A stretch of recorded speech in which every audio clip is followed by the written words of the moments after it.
네, 안녕하세요. 저는 오늘 일단 영어로 제목을 정했고 아래는 부제인데 일단 암호화폐 거래소에 대해서 약 40분 동안 여러분들께 말씀을 드릴 거예요. 네, 제 이름은 이일영이고요. 간단하게 제 소개를 먼저 드리고 암호화폐 거래소에 대해서 그리고 보안에 대해서 한번 얘기를 하도록 하겠습니다. 네, 제 커리어를 한번 나열을 해봤어요. 한 40% 정도는 게임에 관련된 실제로 게임을 개발을 하기도 했었고 그리고 크로스오버 게임 플랫폼 스카프, SK텔레콤 애플리케이션 프레임워크 코어 엔진을 개발하는 역할을 했었고요. 그리고 삼성 SDS에서는 샘프라는 기업용 엔터프라이즈 플랫폼이 있었는데 거기에 들어가는 애플리케이션 레이어에서 동작하는 모바일 데스크 VPN이라는 솔루션을 개발을 했었어요. 코어 개발을 했었고요.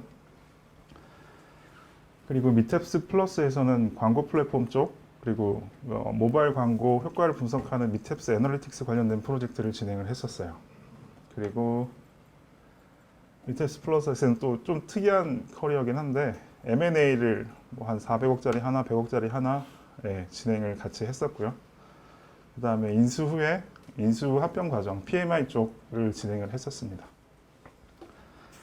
그리고 또 이상한 커리어가 하나 더 있어요. 마인드셋이라는 AI 스타트업을 한 3년 정도 했었고요. 그래서 저기 보이는 스크린샷은 에뛰드에 들어간 챗봇, 저희가 만들었던 챗봇 솔루션 스크린샷입니다. 제 이름은 이일영이고요. 숫자로 쓸 수 있어요. 숫자로 이일영이고 이일영을 또 이진수로 바꾸면 11010010이 돼요. 네. 아무튼 좀 커리어가 좀 괴랄맞아요. 뭐 하나를 오래 하진 않았어요. 근데 나름 되게 다 연결고리가 있긴 있어요. 뭐 이 자리에서 뭐 설명드릴 수는 없지만 이런 커리어를 가진 사람이다. 그리고 최근에 저에 대한 제 주변 사람들, 제 보스들의 평가는 굉장히 비즈니스 프렌들리한 엔지니어다라는 평가를 받고 있는 사람입니다. 네, 반갑습니다. 그리고 오늘 제가 회사를 대표해서 나왔어요. 오늘 휴가를 내고 나온 게 아니고 아웃 오브 오피스 메일을 보내놓고 나왔어요. 그래서 회사를 잠깐 설명을 드리고 진행을 하도록 하겠습니다. 네, 저희 회사는 일단 일본에 본사가 일본이에요. 미탭스라는 회사고 도쿄 스탁 익스체인지에 상장이 되어 있는 상장사입니다. 그리고 한국에는 3개의 그룹사가 있습니다. 제가 소속된 미탭스 플러스 그리고 업사이드는 이제 블록체인 관련된 그리고 거래소를 운영하는 회사라고 보시면 되고요. 그리고 스마트콘 디지털 쿠폰 업체 쿠폰을 발행하는 회사고요. 여러분들이 이제 카카오톡에 보면 선물하기 기능이 있잖아요. 거기에 사용되는 대부분의 쿠폰들이 아마 스마트폰에서 발행하는 쿠폰들일 겁니다. 그리고 이 시간이 없어서 지금 되게 빨리 하고 있는데 숨이 차네요. 잠깐만요. 그리고 일본에는 크게 저희가 이제 광고 플랫폼 회사에서 핀테크 회사로 피벗하는 회사라서 광고의 잔재가 남아 있어요. 미탭스 링스라는. 그리고 페이먼트 게이트웨이 PG사라는 걸 가지고 있고요. 그리고 소액결제 프링이라는 거 가지고 있고 타임뱅크는 이제 그 사람의 시간을 사고팔 수 있게 만든 플랫폼이라고 보시면 됩니다. 이런 회사고요. 중국에도 있고 뭐 싱가포르에도 있고 타이완에도 있어요. 이런 계열사들이. 네, 여기까지 하고 자, 오늘의 레시피고요. 오늘은 암호화폐 거래소 보안에 대해서 되게 어떤 기술적인 관점에서 접근을 할 거예요. 근데 앞에서 보셨다시피 제 커리어는 뭐 보안하고 그렇게 큰 연관이 없어요. 근데도 이 자리에 나와서 이렇게 뻔뻔하게 발표를 하고 있죠. 오늘 크게 4가지에 대해서, 4가지는 아니고 4가지 이상에 대해서 말씀을 드릴 건데 처음에는 그러니까 제일 처음으로 저희가 거래소를 구축할 때 고민했던 Secure Infrastructure에 대해서 말씀을 드릴 거고요. 그 다음에 SIEM, 어떻게 보면 로그를 모아서 이걸 분석하기 위한 어떤 솔루션, SIEM을 구축하는 과정, 그리고 거래소이다 보니까 월렛에 대한 부분이 되게 중요해요. 그래서 저희가 실제로 안전한 월렛을 어떻게 구축했는지에 대해서 공유를 드릴 거고요. 그 외에 요즘에 이제 이슈가 되는 부분들을 정리해서 아마 소개를 해드릴 겁니다. 그리고 이제 한 가지 가정을 해야 돼요. 이게 시간이 그렇게 길지가 않아서 여러분들이 암호화폐 거래소에 대한 기술의 이해도가 높고 보안 관련 용어나 어떤 장비들의 이름을 다 알고 계신다라고 가정을 제 마음대로 할 거예요. 그래서 이 부분들을 크게 설명을 드리진 않을 거예요. 뭐 이름은 다 적어놨으니까 아마 구글링을 하시면 다 찾아보실 수 있으실 거예요. 그리고 이런 것들은 다루진 않을 거예요. 블록체인 관련 최신 트렌드, 그리고 요즘 좀 이슈가 되고 있는 리스크 매니지먼트 관련된 부분들은 오늘 다루기에는 너무 무거운 주제고 이것만으로도 뭐 1시간 이상 채울 수 있는 주제라서 다루진 않고요. 그리고 인증에 대한 부분, 보안 인증, 정보 보안 인증에 대해서는 또 다루진 않을 거예요. 정보 보호 인증에 대해서는. 이게 인증을 직접 진행하지 않으면 그렇게 크게 필요가 없더라고요. 그래서 자료는 다 준비를 했는데 다 지웠어요. 굳이 이런 것까지 해야 되나? 그 다음에 최근에 또 이슈가 되고 있죠. FedF, 이쪽 그러니까 AML 그리고 CFT 관련돼서 이제 그 기구가 하나 있어요. 미국에 국제기구라고 하는데 거기서 최근에 그 암호화폐 거래소에 대한 권고안이 나왔어요. 원래는 다루지 않으려고 했는데 시간이 되면 그 권고안 15안에 대해서 잠깐 말씀을 드리도록 하겠습니다. 그리고 특근법이죠. 최근에 국회에 계류되고 있는 특근법이 하나 있는데 그것도 대충 내용을 정리해서 말씀을 드릴게요. 그리고 저희가 상장사예요. 그래서 지금 매 분기 감사 대행을 하고 있어요. 외감. 그래서 거기에 대한 내용도 뭐 어느 정도 다루기는 하겠는데 구체적으로 다루지는 않을 거예요. 뭐 이런 부분들은 그러니까 깊이 다루지는 않겠습니다. 뭐 살짝 언급은 할 텐데. 그리고 마지막으로 잘 몰라요, 저도. 그래서 이런 부분들은 말씀을 드리진 않을 거예요. 아시면 저한테 좀 알려주세요. 저도 돈 좀 벌게요. 시작해 볼게요. 자, 이제 몸풀기 퀴즈를 알려드리고 시작을 하겠습니다. 자, 질문 제가 한번 물어볼게요. 혹시 거래소에 사용되는 블록체인 기술은 뭐가 있을까요? 네? 속도 혹시나 잘 말씀해 주셨는데요. 없어요. 블록체인 컨퍼런스에서 블록체인 기술이 없는 솔루션을 들고 나와서 지금 얘기를 하고 있어요. 거기에다 개발자인데 또 뭐 보안 쪽 얘기를 하고 있고요. 되게 결알 맞죠? 그렇지만 한번 끝까지 한번 진행을 해볼게요.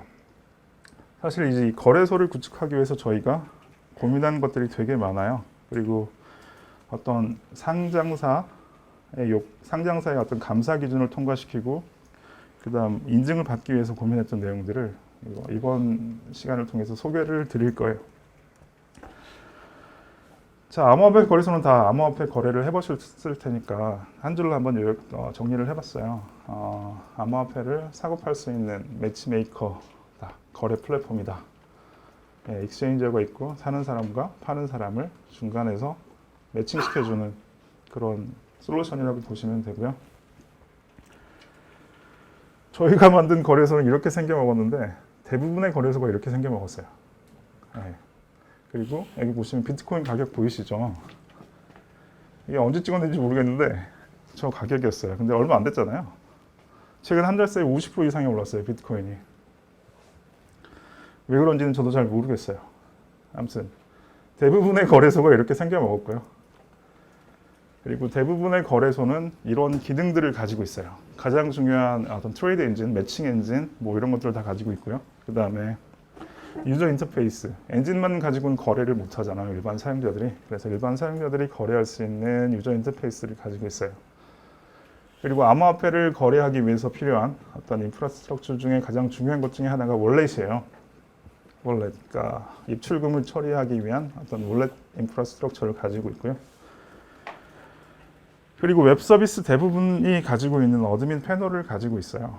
그러니까 사용자 관리, 그다음에 상장 관리, 그리고 이제 레저, 장부, 전자 장부에 대한 부분을 처리하는 파이낸스 팀이 볼 수 있는 어떤 그런 기능들을 가진 어드민 패널들을 가지고 있고요.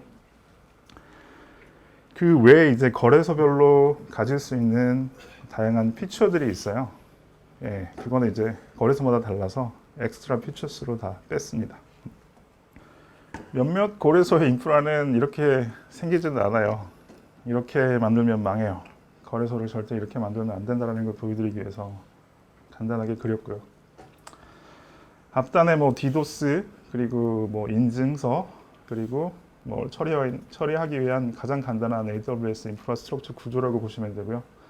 그 뒤에 이제 와스가 있고, 그 다음에 실제로 아까 말씀드린 트레이드 엔진이라고, 엔진에 해당되는 지금 노드.js라고 되어 있는데 네, 그런 엔진.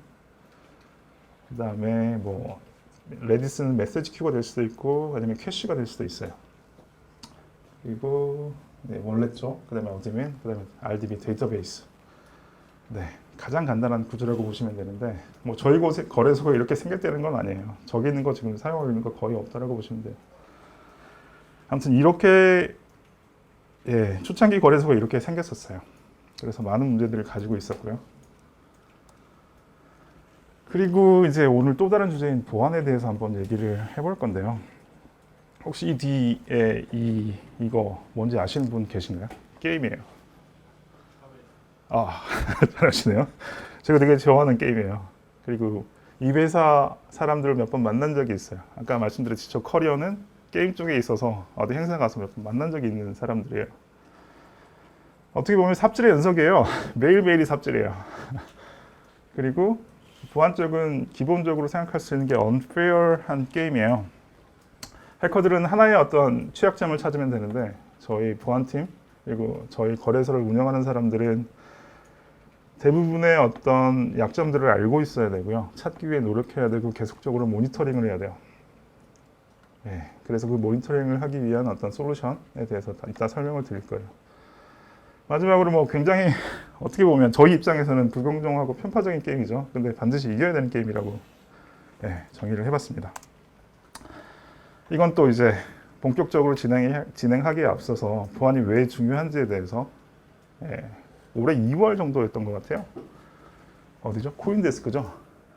코인데스크에서 2월에 기사를 하나 써줬어요.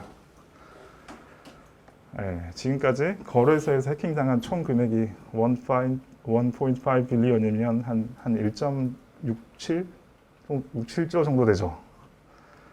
그리고 2017년 대비 거래소 해킹 중에 좀 의미 있는 해킹 건수가 한 3건 정도 증가를 해요. 그리고 몇백억대 이상 해킹을 당한 거래소, 2018년에 해킹을 당한 거래소가 6군데 정도 돼요. 우리나라도 2군데나 있어요. 빕썸이랑 코인레일이죠. 코인레일. 그리고 옆 나라 일본에도 자이프랑 코인책, 아마 그 2개 거래소가 한 5천억 해킹을 당했어요. 램으로.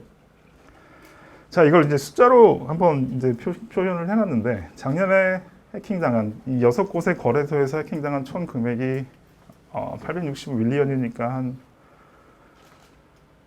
대충 계산해 보면, 오늘 일자 환율로 대충 계산해 보면 한 9,999억 정도 될 것 같아요. 1.156 정도 되나요? 오늘 환율이?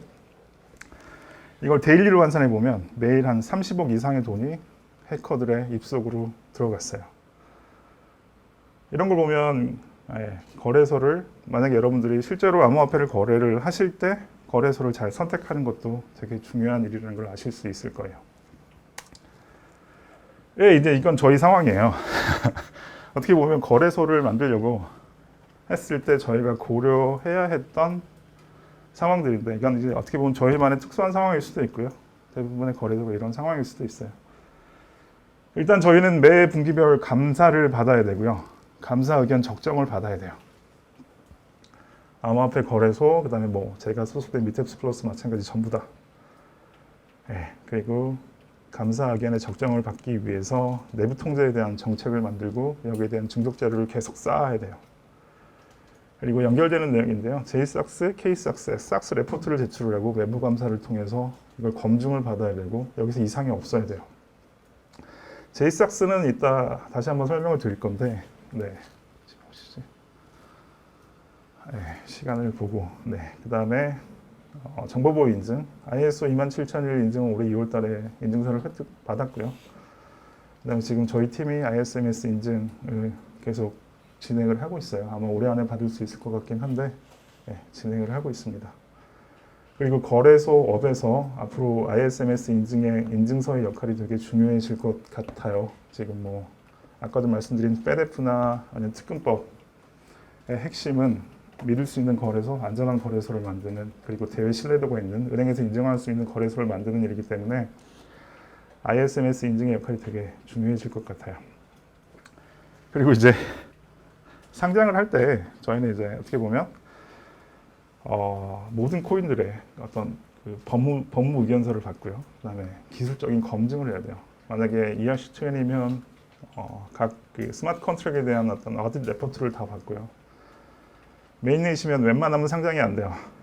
안 되는 이유가 저희 지금 외감이 PwC 일본 법인이에요. PwC JP인데 얘네들이 허가를 못하게 해요. 그 이유는 이따 다시 한번 말씀을 드릴게요. 이런 문제들이 조금씩 발생이 되고 있고요. 그리고 이제 뭐 지금 아까 말씀드린 페데프나 특근법 이런 부분들 힘들어요. 거래소 하는 게 정말 힘들어요. 이런 상황에서 저희가 이제 다시 이제 저희 거래소 얘기를 왜 하냐면 거래소 보안을 설명할 때 이런 상황들을 알고 계시면 거래소 보안에 대해서 이야기가 더 쉬우니까 지금 계속 말씀을 드리는 거고요. 저는 이제 아까 말씀드렸듯이 마인드셋이라는 AI 스타트업에서 정말 열심히 삽질을 했어요. 솔루션을 만들면서 AI를 하면서 생활을 하고 있었는데 갑자기 이제 대표님이 저녁을 먹자고 해요. 이 양반이 잘 연락을 안 하는데 갑자기 저녁을 먹자고 그래요. 그래서 나갔더니 다시 회사로 돌아오라고 해요. 이 양반이 왜 이러시나. 돌아가지 말까 하다가 고민 끝에 다시 돌아왔는데 와서 보니까 한마디로 아사리판이에요. 난리도 아니에요. 이거 뭐. 그러니까 저희가 지금 업사이드라는 거래소를 운영하고 있는데 그 이전에 코인룸이라는 거래소를 운영을 했는데 난리 났어요. 수습이 안 되는 대표님한테 당한 거죠. 정신없이 1년 동안 똥만 치웠어요. 말했듯이 이제 컴플라이언스나 감사 대응부터 시작해서 ITGC, JSAX 대응, 그다음에 뭐 이제 기존 구조로는 또 인증이 안 돼요. 인증을 받을 수가 없는 구조에서 그리고 이제 눈먼 장님들에 대해서 제가 설명을 안 들었는데 본사에 눈먼 장님들이 되게 많아요. 근데 높으신 분들이에요. 블록체인 비즈니스나 블록체인은 이해를 안 하려고 하시는 분들이에요. 그분들을 설득해 가면서 뭔가를 해야 되는 그런 상황. 근데 이제 1년 동안 뭐 되게 바쁘게 살았죠. 근데 1년이 되기 전에 이대로는 안 되겠다는 생각이 들었어요. 내가 나가든 아니면 따로 새로 만들든. 이건 삼성 이건희 회장이 한 말이죠. 저도 삼성에 잠깐 있긴 있었어요. 새로 만들자. 그래서 주변 분들을 포섭하기 시작합니다. 이러다 내가 죽겠다. 거래소를 새로 만들어야 된다. 그래서 작년 4월부터 준비를 해서 거래소를 열심히 만들어서 근데 거래소를 만들 때 어떤 제 기준의 리퀘어먼트 요구사항은 이거예요. 제가 편하려면 일단 외부 감사 기준을 만족을 시켜놔야 돼요. 안 그러면 제가 죽겠죠 또. 이게 이제 감사가 어떤 거냐면 매 분기에 한 번씩 일본에서 PwC에서 저희 회사로 와요. 한 8명, 7명 이렇게 와서 저를 앉혀놓고 다 물어봐요. 내부 통제부터 시작해서 이런저런 상황들을 다 물어봐요. 그럼 저는 다 대답을 해줘요. 굉장히 피곤한 상황이고요. 그리고 쟤네들이 바라보는 어떤 관점, 그러니까 어떤 전통적인 ITGC의 관점이랑 거래소에서 말하는 ITGC 관점이 조금씩 다른 것들이 있어요. 그런 부분들을 설득을 하거나 아니면 걔네들한테 설득을 당해서 뭔가를 준비해야 되는 과정들이라고 보시면 되는데 그런 걸 만들어야 돼요. 그 다음에 ISMS 인증은 꼭 필요하니까 인증을 받을 수 있는 구조로 거래소를 만들자. 그리고 안전해야죠. 그래야 비즈니스를 계속 할 수 있으니까. 이렇게 해서 만들었어요. 업사이드라는 이름으로 다 바꿨어요. 실제로 기존의 코인룸에서 업사이드로 온 건 유저 정보, 월렛 정보밖에 없고요. 다른 것들은 전부 다 바꿨어요. 월렛도 거의 안 쓰는 것들이 많아요. 그리고 코인들이랑 피앗 그것 빼고는 전부 다 바꿨어요. 이게 업사이드고요. 보안적인 뭐가 되게 많죠. 뭐 아무튼 이거는 뭐 자, 앞에 이제 저희 상황을 설명을 드렸고 저희가 고려해야 되는 어떤 상황들을 그러니까 저의 어떤 거래소에서의 커리어를 가지고 설명을 드렸어요. 이제 그걸 가지고 보안에 대해서 말씀을 드릴 거예요. 그럼 이제 훨씬 더 쉽게 이해를 하실 텐데, 자, 일단 앞에도 거래소에 관련된 그림을 3장을 보여드렸는데 이거는 제가 설명하기 편하게 아키텍처를 추상화해서 그려봤어요. 제일 안쪽에 인사이드 트러스티드 존이 있죠. 그 다음에 프라이빗 존이고요. 기본적으로 어떤 거래소의 서비스 레이어가 있고 그리고 이제 트레이드 엔진, 그 다음에 월렛 존, 그 다음에 DB 존 이런 것들이 있어요. 월렛 존은 키 관리에 관련된 부분들이 있을 테고 실제로 트랜잭션을 검증하기 위한 어떤 구조들이 있어요. 그 다음에 익스체인지 엔진은 말 그대로 매치메이킹을 할 수 있는 그 매칭 엔진이 있고요. 그리고 마켓, 그 다음에 오더북을 관리하는 마켓, 그런 것들이 있겠죠. 그 다음에 사용자를 관리하기 위한 어떤 부분들이 있고요. 대부분의 거래소가 아마 이렇게, 그러니까 추상화해서 그리는 대부분 다 이렇게 생겼을 거예요. 안 찍으셔도 돼요. 이거 다 공개할 거예요. 괜히 고생하시지 마시고. 예. 그 다음에 이제 인터널 네트워크는 말 그대로 이제 내부 개발자, 운영자, 데브옵스 팀, 보안팀, BD 팀, 이런 사람들이 전부 다 들어와서 필요하면 내부 네트워크에 접속할 수 있는 그런 네트워크라고 보시면 되고요. 그 다음에 아웃사이드, 이제 외부의 사용자들, 일반 사용자들이나 해커들이 접속하는 환경, 언트러스티드 존이 하나 있어요. 퍼블릭 존이 있고요. 자, 거래소들이 어떻게 뚫리나 한번 봤는데 대부분은 이제 직접 공격을 하는 경우들이 제일 많고요. 이 패턴들은 좀 이따 다시 설명을 드릴게요. 어떻게 막는지에 대해 설명할 때 한번 설명을 드리고요. 그 다음에 크리덴셜 피싱 어택, 말 그대로 내부 PC에 몰웨어를 보내서 내부 PC의 어떤 제어권을 가져간 다음에 내부에서 이런저런 어떤 사용자 인증 정보 계속 관찰을 하면서 이런 정보들을 전부 다 탈취를 하고 그래서 내부 네트워크에 접속해서 이런 것들을 가지고 나가면 난리가 납니다. 멤버 DB, 그 다음에 저 원래 키, 그리고 에셋 DB를 바꿔요. 0원인데 나는 100억을 가지고 있다 라고 바꿔서 100억을 출금을 하겠죠. 이런 식으로. 네.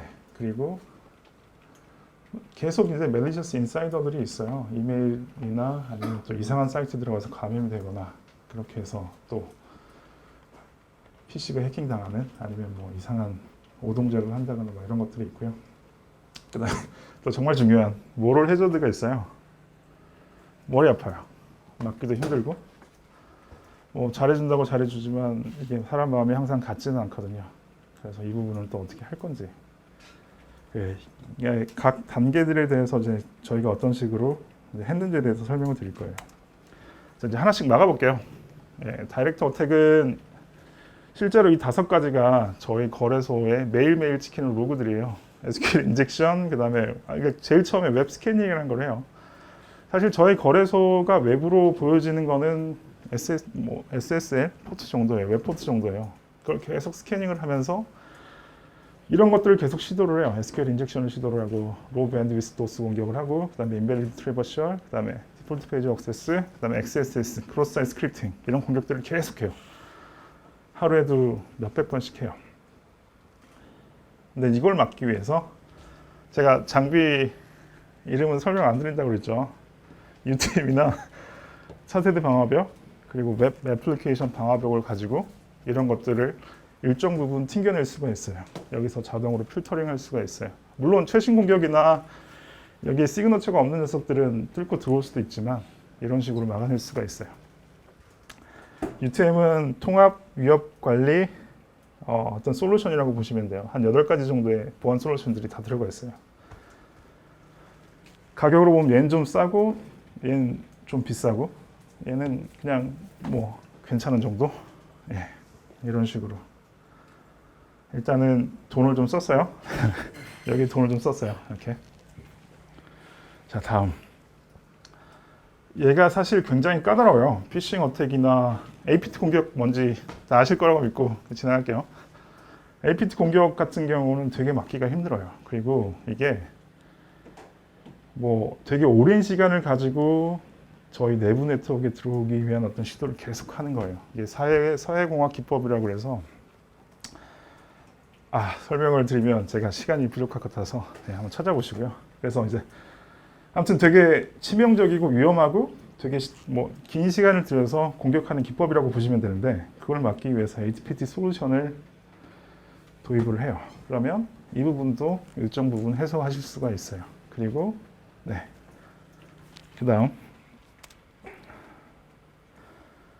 어차피 이렇게 해도 최신 어떤 그런 패턴들은 아무리 지속적으로 계속 업데이트를 한다고 해도 놓치는 부분들이 생겨요. 이렇게 해서 뚫렸을 때는 그때는 또 어떻게 할 건지에 대해서 또 이렇게 또 적어놨는데, 기본적으로 이 인터널 네트워크에 접속할 수 있는 PC는 이 NAC이라는 장비로 전부 다 제어를 해요. PC에 맥 어드레스를 전부 다 등록을 하고요. 기본적으로 아이디 패스워드가 있어야 되고 에이전트가 설치된 컴퓨터만 내부 네트워크에 접속할 수가 있어요. 안 그러면 접속이 안 돼요. 그리고 이제 엔드포인트 보안이라고 그러거든요. 크게 보통은 이 세 가지 정도로 많이 해요. DRM, DLP, 그 다음에 안티바이러스. 모든 PC에다 설치를 합니다. 그리고 혹시나 뚫렸을 때 보험을 들기 위해서 망분리라는 걸 해요. 말 그대로 인터넷망하고 그 다음에 업무망을 분리를 하는 거예요. 인터넷망은 그러니까 인터넷에 관련된 업무를 할 때 쓰는 망이라고 보시면 되고요. 업무망은 말 그대로 이 거래소 내부 네트워크에 접속하기 위한 망이라고 보시면 돼요. 아무것도 못해요. 그리고 이 사이에 데이터를 주고받을 일이 있을까봐 망연계 솔루션을 도입해서 데이터를 주고받을 때 쓸 수 있게 이런 구조로 만들 수가 있어요. 자, 이제 일반 사용자 레벨에서는 일단 돈을 좀 많이 써서 어느 정도 막고 있어요. 근데 이제 내부 네트워크에도 또 뭔가 돈을 써야 돼요. IPS, 이거 있죠. IPS라고 해서. IPS 침입 방지 시스템이라고 보시면 되는데, 저 안에는 어떤 공식 패턴들에 대한 시그너처가 다 들어있어요. 그래서 그 시그너처와 매핑이 되면 자동으로 차단하는 솔루션이라고 보시면 되고요. 그 다음에 서버 액세스 컨트롤. 이 서버에 접근하는 사람들의 권한을 설정하고 이 사람들이 들어와서 뭘 했는지에 대한 로그를 남기는 솔루션이라고 보시면 돼요.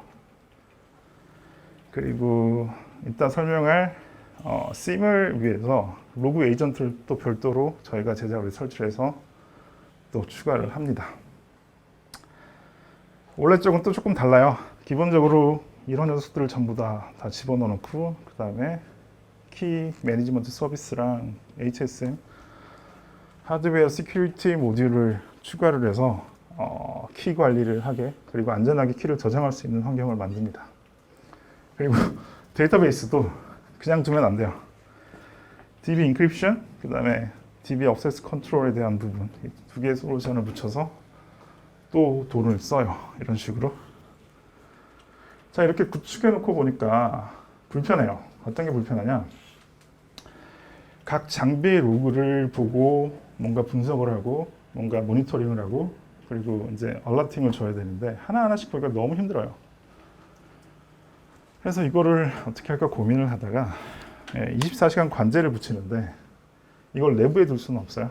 그래서 외부 솔루션을 쓰게 됩니다. 그래서 모든 장비의 로그들, 시스 로그들을 이 서드 파티 관제 업체 미러링을 해서 전부 다 보내요.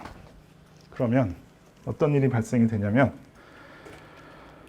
아까 말씀드린 이런 공격들이 들어오면 저에게 자동으로 얼러팅이 와요. 이런 공격들이 들어오고 있다. 그리고 차단을 했다.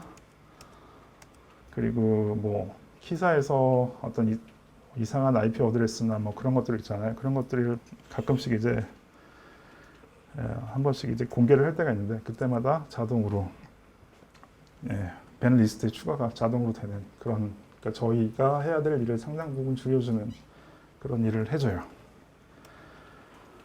좋고 편하긴 해요. 좋고 편하긴 하고, 그리고 기본적으로 1차 스크리닝은 잘 돼요. 잘 되는데 문제가 뭐냐면 가끔씩 이제 그 각 이벤트별로 코릴레이션을 보고 싶을 경우가 생각보다 많아요. 그럴 경우에는 이 관제 업체로는 해결이 안 돼요. 가령 이제 어떤 트레이딩 어비징을 모니터링을 하고 싶은데 관제로는 불가능하고요. 그래서 이런 걸 어떻게 해야 되나 고민을 하다가 그리고 본사에서 갑자기 이런 걸 만들어요. 측정 가능한 보안 운영 매트릭스. 저런 걸 왜 만들어야 되는지는 모르겠지만 일단 만들래요. 그래서 만들었어요. 보안팀장님, 데브옵스 팀장님, 그 다음에 개발팀장님, 사업개발팀장님, 마케팅팀장님, PM팀장님, 운영팀장님 모아놓고 자 이런 걸 만들어야 돼요. 피드백을 주세요 라고 했더니 아무도 피드백을 안 줘서 그냥 제 마음대로 만들었어요. 그리고 심을 구축하기로 마음을 먹었어요. 물론 이제 서드파티 심 좋은 게 되게 많아요. 근데 이제 저희는 리스크 매니지먼트 관점에서 저희가 원하는 데이터를 어떤 이벤트들의 코릴레이션을 보기 위해서 저희 자체적으로 구축을 하려고 했어요. 자, 심이 뭔지에 대해서는 여기 한 줄로, 저는 한 줄 요약을 되게 좋아해서 이렇게 정리를 해놨어요. 여러분들이 이해하기 쉽게. 그러니까 아까 말씀드렸듯이 떨어진 로그들을 모아서 종합적으로 분석을 하고 그리고 어떤 위협이 있을 때, 지속적인 위협이 있을 때 거기에 대한 경고를 주기 위한 어떤 솔루션이라고 보시면 돼요. 그리고 대부분은 일단 로그를 모으고 분석하고 이벤트의 성공 위계를 분석하고 로그 포렌식을 수행하고 그 다음에 이제 어떤 저희가 감사를 받거나 어떤 증적 자료를 제출할 때 IT 컴플라이언스를 지원하기 위한 어떤 그런 부분들 레포팅 기능이 있어야 되고요. 그 다음에 애플리케이션 로그 모니터링 그리고 저쪽에 보시면 유저 액티비티 모니터링 이런 부분들이 되게 중요하거든요. 일단 이렇게 리퀘어먼트를 정리하고 제 마음대로 또 이렇게 만들어야 되겠다라고 생각을 해서 이 그림을 그려서 보고를 합니다. 못 만들어요. 보시면 여기까지는 쉬워요. 다 모을 수 있어요. 근데 여기가 너무 어려웠어요. 로그를 모아놓고 보니까 분석이 안 돼요. 일단 가비지가 너무 많고 분석하려는 그 데이터셋이 너무 적어서 학습이 안 돼요. 자, 저희가 모으는 데이터들이에요. 아까 말씀드렸듯이 시스 로그들, 보안관제 로그들 전부 다 모았죠. 그 다음에 애플리케이션 로그를 전부 다 모아요. 그 다음에 악성 코드는 그냥 적었어요. 이거는 제가 AI 할 때 회사에서 뭘 해야 먹고 사나 한참 고민을 하다가 논문을 읽었는데 악성 코드를 머신러닝으로 디텍션하는 논문을 한 3개 읽었어요. 그리고 실제로 테스트를 해봤어요. 어떤 걸로? 이 데이터셋 MS2015로 테스트를 해봤어요. 피처를 보고 적당히 그 바이너리 만들어서 밀어넣고 되게 쉬운 알고리즘으로 학습을 시켜서 해보니까 생각보다 잘 찾아요. 근데 이제 일단 오늘은 뺐어요. 이거는 사실 제가 이쪽 보안 쪽에 이렇게 날리지가 이렇게 높지는 않아요. 이렇게 많지는 않아서 이 부분은 공부가 좀 된 다음에 추가하기로 하고 아무튼 이런 영역들을 할 수가 있겠더라고요. 그래서 일단 로그를 모았어요. 전부 다 로그를 다 모았어요. DRM, DLP 로그, 그 다음에 장비 로그들 전부 다 모았어요. 일단 모아봤어요. 아까 설명드렸듯이 모으고 모을 때 어떻게 모았냐 이렇게 모았어요. 로그 스탯으로 모을 수 있는 녀석들은 전부 다 모았어요. 얘를 통해서 모으고 그 다음에 뭔가 비정형 데이터들이나 이런 것들은 자체적으로 로그 에이전트를 만들어서 저희가 원하는 데이터셋을 만들어서 밀어넣었어요. 여기다가. 근데 로그가 갑자기 증가할 경우가 생겨 그때 이제 MQ를 여기다 하나 넣고 그다음에 여기다 하나 넣을 수가 있어요. 메시지 큐. MQ를 넣어서 이제 저 로그들이 어느 정도의 어떤 지속 그러니까 어떤 유실되는 로그 없이 느리더라도 큐에 쌓여서 다 처리될 수 있는 구조를 만들었어요. 이제 엘라스티치는 말 그대로 인덱싱이랑 스토리지라고 보시면 되고요. 그 다음에 키바나를 가지고 분석을 해봤어요. 자, 저희가 참고한 스트럭처고요. 이렇게들 많이 구축을 하시더라고요. 저희는 조금 다르긴 하지만 이걸 많이 보고 여기 아래 보면 링크 있어요. 혹시나 관심 있으시면. 그리고 최근에 엘라스틱서치가 심 관련 피처를 발표를 했어요. 한 3일 전에? 한 4일 전? 잘 만들었더라고요. 그냥 귀찮으시면 그거 쓰셔도 돼요. 이렇게 이제 데이터를 다 밀어넣고 보니까 아까도 말씀드렸듯이 쓰레기 데이터가 너무 많아요. 이거를 사용할 수 있을까? 그리고 눈높이는 여기에요. 코릴레이션을 분석하고 엔드포인트 관련된 그 외부 네트워크와의 어떤 그런 것들을 다 봐야 되는데 종합적으로 봐야 되는데 저희의 데이터로는 이렇게 불가능하다는 걸 깨달았어요. 이걸로 안 되겠다. 그래서 듀얼스택 심을 지금 현재는 구성을 하고 있어요. 듀얼스택 심이 뭐냐면 로그스테이시에서 또 돈을 들였어요. 돈을 주고 쓰자. IBM 큐레이터 정말 좋아요. i2랑 네, 그런 걸로 지금 도입을. 네. 그래서 웬만한 것들은 다 분석이 될 거예요.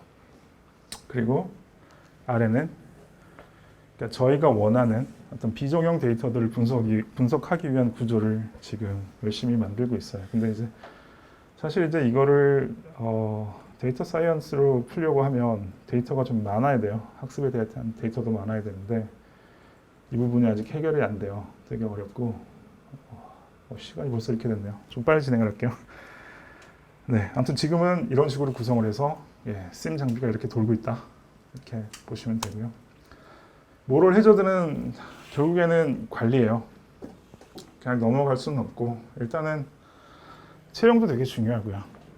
정말 이 사람을 그러니까 중요한 포지션이잖아요. 기본적으로 월렛에 접근할 수 있는 사람은 월렛 개발자나 백엔드 개발자나 백엔드 개발자도 접근이 안 돼요. 월렛 개발자만 접근할 수 있는데 이 사람을 뽑을 때 좀 신중해야 돼요. 잘 뽑아야 돼요. 그리고 매니징도 되게 중요하고 이 사람한테 뭐 소원하게 하거나 그러면 안 되고요. 그다음에 우리는 원팀이라는 걸 항상 해도 흔들려요. 쉽지 않아요. 정말 사람을 관리하고 사람을 잘 매니징하고 사람을 뭔가 컨트롤하는 건 정말 어려운 일이에요.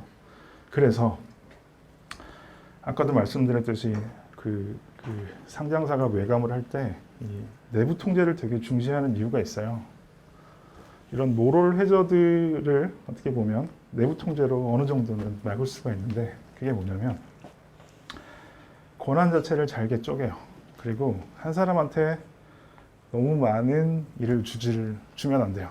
이걸 SOD라 그러는데 저것 때문에 어떤 조직 구성이 정말 힘들어요. 어떤 개발자, 그 다음에 뭐 데브옵스, DBA 뭐 이런 그 권한 자체가 되게 엄격하게 돼 있어야 되고 중복이 되면 안 되고 개발한 사람이 뭐 디플로이 해도 안 되고 막 이런 것들 되게 많은데 이런 부분들도 신경을 되게 많이 써야 돼요. 아무튼 이 두 가지가 잘 되어 있어야 돼요. 그래도 모럴 해저드가 일어날 가능성은 되게 큰데 아무튼 저런 시스템이라도 돼 있어야 돼요. 그리고 혼자서는 아무것도 못하는 구조를 만들어야 돼요. 가져나갈 수 없게 아니면 키 자체도 하나로 보관을 하면 안 돼요. 좀 더 설명을 드릴 텐데 혼자서 아무것도 못하는 구조를 만드는 게 되게 중요해요. 일단은 이것만 하다 끝날 것 같아서 할 얘기가 많은데 할 얘기가 많은데 시간이 벌써 이렇게 됐네요. 이제 원래 얘기 빨리 진행할게요. 자, 대부분의 거래소의 원래 구조는 이렇게 생겨먹었어요. 입출금 서비스가 있고요. 이게 원래 앱에 요청을 해요. 그러면 원래 노드를 통해서 사이닝을 하고 원래 노드를 통해서 그 트랜잭션을 실제로 일으키게 되는데 이때 이제 키를 저장하는 게 되게 중요해요. 그래서 대부분의 회사들은 키 매니지먼트 서비스랑 HSM을 돈을 많이 주고 도입을 하죠. 자, 이런 게 뭐가 문제가 되냐면 사이드 채널 어택이라고 해서 이게 우리말로 하면 뭐라고 그러지? 부채널 어택이라고 그러죠. 그러니까 이 서버들에 상주하면서 그 메모리를 계속 찍어보는 거예요. 그래서 이런 과정, 그러니까 사이딩하는 과정 아니면 키들이 두 개의 어떤 장비를 왔다 갔다 할 때 메모리에 로드되는 시점을 포착을 하고 그 안에서의 어떤 패턴이 나오면 그 키를 가지고 나가서 뭔가 이상한 짓을 하는 그런 공격이라고 보시면 되는데 물론 되게 어려워요. 공격 자체가 그렇게 쉽지도 않고 그리고 원래 서버까지 다 해킹을 해야 돼요. 그러니까 일어날 가능성은 그렇게 크진 않지만 이런 취약점들이 있을 수 있다라고 보시면 되고요. 그래서 이제 요즘 보면 원래 구조가 이런 게 되게 핫해요. 기본적으로 이제 Secure MPC라 그래서 멀티파티 컴퓨테이션 기반 원래 그 서드 파티 솔루션들이 되게 많아요. 일단 기본적으로 콜드 월렛이랑 하드 월렛이 분리가 돼 있어요. 분리를 무조건 시켜야 되고요. 그리고 월렛들의 기능 자체를 되게 나눠놔요. 하나의 모든 걸 다 넣지는 않아요. 자, 입금을 받는 월렛을 놔두고요. 이거는 이제 무조건 하드 월렛으로만 뭔가를 보낼 수가 있어요. 화이트 리스트가 돼 있고 그리고 이 웜월렛은 우리가 정한 비율에 따라서 콜드월렛 덱과 웜월렛은 가지고 있죠. 그리고 이제 비율에 따라서 이제 콜드월렛을 저장을 하는 7대3이면 7대3이면 7대3, 8대2면 8대 이런 식으로 비율로 나눠서 또 보내게 되고, 그리고 실제로 이제 위드로울이 이벤트가 발생이 되면 일로 보내서 여기서 처리하게 만드는 구조라고 보시면 돼요. 요즘 되게 핫해요. 대부분의 거래소, 좀 큰 거래소들은 이런 구조들을 많이 채택을 하고 있어요. 예, 그렇죠. 저희는 이제 혼자서는 아무것도 할 수 없는 구조를 만든다고 해서 이상한 솔루션을 도입을 해요. 서드 파티 솔루션. 그것 때문에 지금 감상이 나고 싸우고 있는데 그건 시간이 되면 말씀을 드릴게요. 네. 예, 기본적으로 원래 코어에서 뭔가 사이닝을 하려면 키가 2개가 필요해요. 예, 멀티시그라고 그러죠. 최소한 2개의 키로 사이닝을 해야 트랜잭션이 발생이 되네요. 그리고 이제 아까 말씀드린 FedF나 특근법에 대응하기 위해서, 그러니까 AML CFT 피처를 위해서 이 2가지를 또 도입을 해요. KYC는 다우존스라는 솔루션에 RNC, 리스크 앤 컴플라이언스라는 어떤 그런 솔루션이 있는데, 그걸 도입해서 필요할 때 어떤 특정 사람에 대해서 조회를 하고, 그리고 자체적으로 구축한 생션 DB 리스트를 가지고 있어요. 물론 저희가 이렇게 회원이 많지 않기 때문에 아직은 한계는 있지만 일단은 최소한의 구조는 만들어 놨어요. 그 다음에 온체인 KYC는 또 얼마나 됐어요? 몇 분 남았어요? 아 진짜요? 이거 빨리 할게요. 네, 빨리 할게요. 원래까지 하고 마무리할게요. 아무튼 이런 식으로 만들어 놔야 돼요. 역시 시간이 짧을 줄 알았는데 죄송합니다. 이렇게 해서 온체인 쪽도 마찬가지로 해커들의 원래 주소를 가진 DB가 있어요. 센티넬 프로토콜이나 지금 수호에서도 만들고 있고요. 그 외에 여러 가지 솔루션들이 있어요. 자, 키를 보관을 할 때 아까도 말씀드렸듯이 백업 키는 있고, 얘는 무조건 어디 금고에 보관이 되어 있어요. 일반 사람들은 접근할 수 없고요. 그다음에 사이닝 키도 MPC로, 그리고 시크릿 베리파이어블 시크릿 키 쉐어링 기법을 이용해서 키 자체를 잘게 나눠놔요. 그래서 필요할 때 이 중 몇 개가 있어야 이 키를 조합할 수 있고, 그리고 나서 사이닝할 수 있는 구조로 만드는 거예요. 예, 이제 계층 보안인데요. 아까도 말씀드렸듯이 이제 돈으로 해결할 수 있는 부분들이 있고, 그거 말고 이제 그 외에 어떤 시스템이나 어떤 어슈어런스로 해결해야 되는 부분들이 있어요. 그런데 그런 부분들은 여기 정리를 해놨어요. 네, 시간이 없어서. 그리고 제이삭스. 상장사가 되면 해야 돼요. 근데 대부분은 내부 통제에 대한 룰이에요. 아까도 말씀드렸듯이 SOD가 되게 중요하거든요. 그러니까 업무를 되게 짧게 쪼개야 되고, 각 업무를 맡는 사람들에 대해서도 조직을 잘 구성을 해야 돼요. 뭔가 최소한의 견제를 할 수 있는 그걸 만들어야 되고요. 이건 FedF 가이드라인인데 한번 잘 읽어보세요. 별 내용 없고요. 버추얼 에셋이라고 해서 가상 암호화폐를 이제 재산이나 수익 등으로 간주하기 시작하는 거예요. 좋은 거예요. 제도권으로 이제 들어가는 거니까. 그 다음에 KYC, CDD, EDD, 이건 커스터머 듀 딜리전스거든요. 어떤 사용자들에 대해서 듀 딜리전스를 해야 돼요. 여기 지금 제일 문제가 되는 부분이 이 부분이에요. 이 트래블 룰이 지금 문제가 되는데, 암호화폐를 보낼 때 문제가 되는 게 뭐냐면, 보낸 사람의 정보는 거래소에 있어요. 근데 받는 사람에 대한 정보도 같이 그러니까 그걸 알아야 되는데, 블록체인 기술로는 지금 알 수 있는 방법이 없어요. 그래서 불가능하고, 그 다음에 Virtual Asset Service Provider는 면허 또는 등록을 해서 해야 된다. 특근법은 생략할게요. 마무리할게요. 빨리 시간이 이렇게 부족할 줄은 몰랐네요. 완벽한 보안은 없어요. 완벽한 보안은 없고, 저건 항상 내부에 있습니다. 이 부분은 항상 명심을 하셔야 되고요. 그리고 아까도 말씀드렸듯이 권한 자체는 최소한으로 줘서, 그리고 잘 나눠놔야 돼요. 그리고 이 보안에 관한 어떤 그런 부분들은 모든 솔루션에 다 녹아내 있어야 돼요. 안 그러면 힘들어요.